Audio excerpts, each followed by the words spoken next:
Hello friends, welcome to my channel the Kerala story two goes beyond का trailer मैंने YouTube पर देखा। सो मैं इसी पर बात कर रही हूँ। द केरला स्टोरी में जिस तरह से कन्वर्जन की स्टोरी दिखाई गई, केरला स्टोरी पार्ट 2 में इस स्टोरी को और ज़्यादा व्यापक रूप में दिखाने की कोशिश की जा रही है। ट्रेलर में 3 अलग अलग स्टेट की 3 लड़कियों की कहानी दिखाई गई है, राजस्थान, मध्य प्रदेश एंड केरला से। सो इन तीनों लड़कियों को किस तरह से नाम बदल कर, अपनी सच्चाई छुपाकर या फिर उन्हें मैनिपुलेट कर कर, उनका ब्रेन वॉश कर कर उन्हें शादी करके उनकी लाइफ को किस तरह से हेल बनाया गया है। मतलब पहले तो तीनों लड़के उनसे बहुत अच्छे से होते हैं, लेकिन वो और अपने प्यार का दावा करते हैं और उनसे झूठे वादे करते हैं। उसके बाद मतलब वो लड़कियां अपने ही माता पिता के अगेंस्ट जाती हैं और उनके माता पिता लाचार होकर वो अपनी बेटियों के सामने कुछ कर भी नहीं पाते हैं।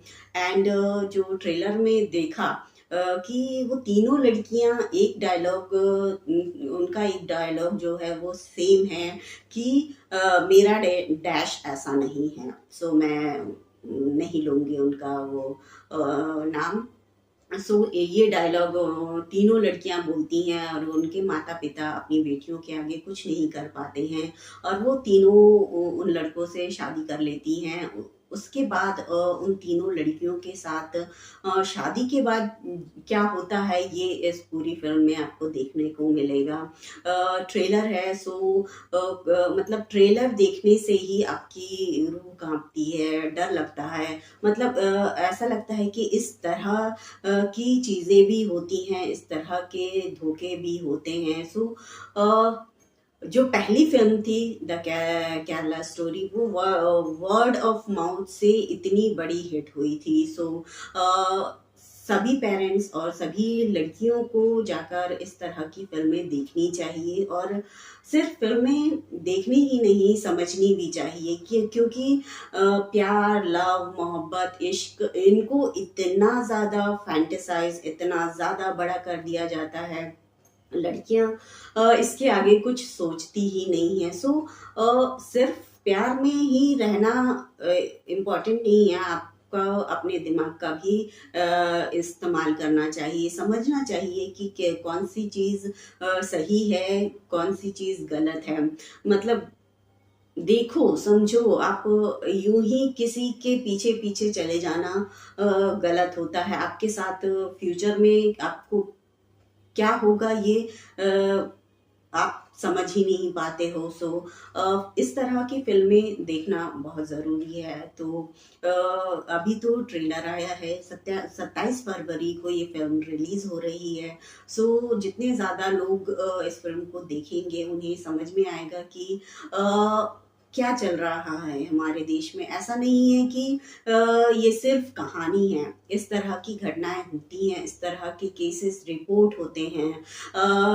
ज़्यादा पुराना है नहीं, 2024 का ही केस है, झांगुर बाबा। मतलब ये केस हर किसी को पता है कि वो किस तरह से कन्वर्जन का रैकेट चला रहे थे। तो कहानी झूठी नहीं है, तथ्यों पर आधारित है।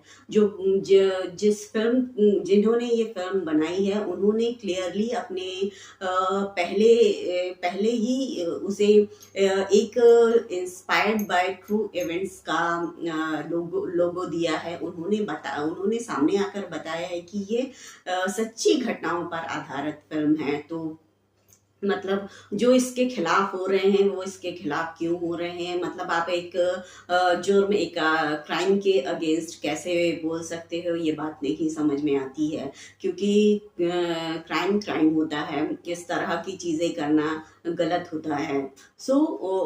जितने ज़्यादा लोग इस फिल्म को देखेंगे, इस फिल्म को उतनी मजबूती मिलेगी। और जिन लड़कियों के साथ इतना गलत होता है उन्हें शायद वो सामने भी नहीं आ पाती हैं, लेकिन अगर जिन लड़कियों के पास ये इस तरह का मैसेज सही तरीके से पहुंचेगा, शायद वो लड़कियां बच जाएं जो इस तरह के रैकेट में, जो इस तरह के जाल में फंसी हुई हैं, वो शायद बच सकती हैं।